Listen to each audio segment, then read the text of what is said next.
Good evening. Welcome to this evening's presentation by our very special guest.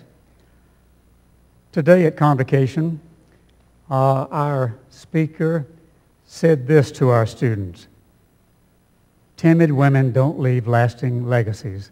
And to an ovation. She inspired our students. She affirmed and confirmed what it means to be a young woman in this world as she told a story about herself and her experience in public schools. And it was funny, it was compelling, and contained much truth and much hope and much optimism. And you find this hope and optimism in her writing. So I have been asked this. It was not in my mind to write a book. Nothing was in my mind but to weep and weep and weep as I read that this small nation of people was the first country to respond to our grief by sending us something that was most precious to them. In the Maasai religion, the cow plays a central part. The Maasai believe that all cows were given to them because they are treated, well, they're sacred. Not in the Hindu sense, they are slaughtered, but they are given names. The calves can live with the family. When they're very young, the Maasai shepherds sing to them. They're really nomadic cattle herders now. They're not really warriors. Most live on the Mara Reserve in this part of Kenya. A cow, a child, or a plot of land. Those are the three things a Maasai will give another Maasai. There is no historical precedent for this.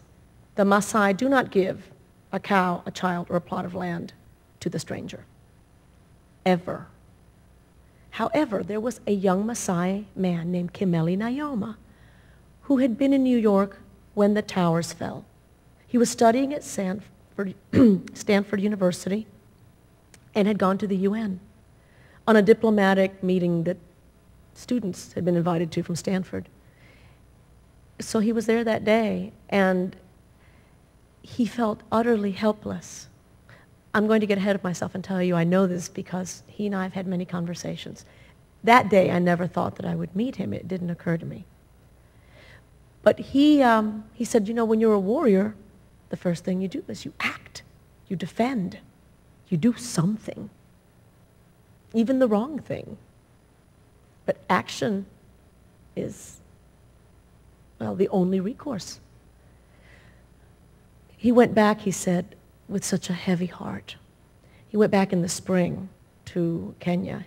When he arrived at his village, this particular tribe of Maasai were pasturing in a very remote part of western Kenya. And by April, they still had not received the news. That's why the story opens, the picture book, with that a village waits for a story to be told. They hadn't heard it. When they asked him to tell a story, did he bring any stories? Because that's what you bring. He said, well, he had one story. And he told them the story of 9/11.